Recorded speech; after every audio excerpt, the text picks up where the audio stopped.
भ्रष्टाचार के खिलाफ मोदी सरकार एक्शन में है।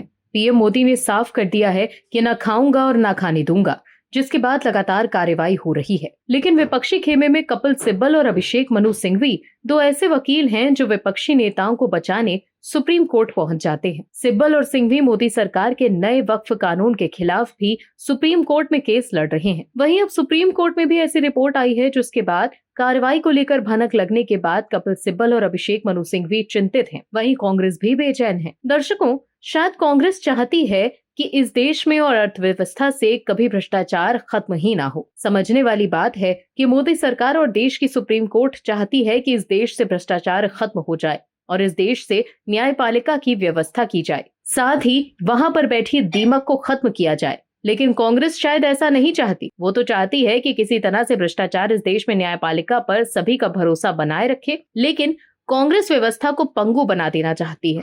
क्या है खबर, बताते हैं आपको इस रिपोर्ट में। दर्शकों, ऐसी अटकलें लगाई जा रही हैं कि केंद्र सरकार जस्टिस यशवंत वर्मा के खिलाफ सुप्रीम कोर्ट की ओर से बनी जांच समिति की रिपोर्ट को महाभियोग की कार्यवाही का आधार बना सकती है। लेकिन सुप्रीम कोर्ट के वकील कपिल सिब्बल के बाद कांग्रेस सांसद विवेक तन्खा ने भी इसका विरोध किया है। कांग्रेस नेता ने राज्यसभा के सभापति जगदीप धनखड़ को एक पत्र लिखा। इसमें उन्होंने कहा कि सुप्रीम कोर्ट की आंतरिक रिपोर्ट के आधार पर महाभियोग नहीं चलाया जा सकता। इसके लिए जज जांच अधिनियम के तहत उचित प्रक्रिया का पालन करना होगा। कांग्रेस के कानूनी जानकारों का मानना है कि सुप्रीम कोर्ट की जांच के आधार पर आगे बढ़ना कानूनी रूप से सही नहीं होगा।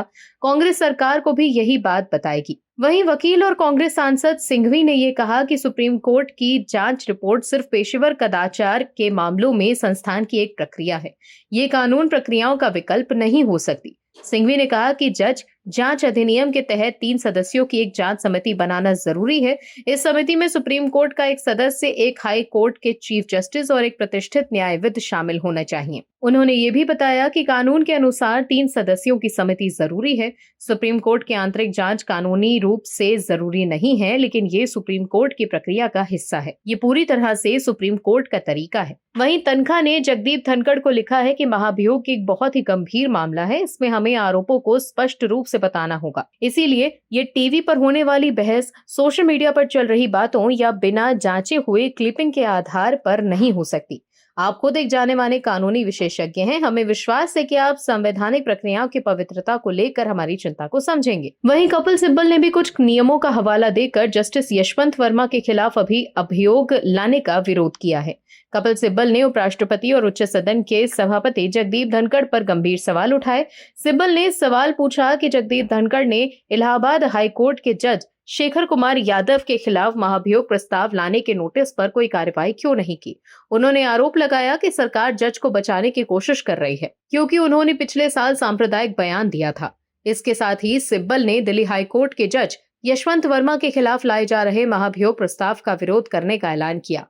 उन्होंने कहा कि जिस तरह से राज्यसभा सभापति ने शेखर यादव के खिलाफ इन हाउस जांच को सुप्रीम कोर्ट में चिट्ठी लिखकर रुकवा दिया, उस तरह की चिट्ठी यशवंत वर्मा के मामले में क्यों नहीं लिखी गई। दर्शकों, सुप्रीम कोर्ट के फैसले को लेकर जगदीप धनखड़ ने नाराजगी भी जताई थी। धनखड़ ने कहा था कि जज सुपर संसद की तरह काम कर रहे हैं। अनुच्छेद 142 न्यूक्लियर मिसाइल बन गया है। आप दर्शकों से विनम्र निवेदन है कि चैनल को सब्सक्राइब जरूर करें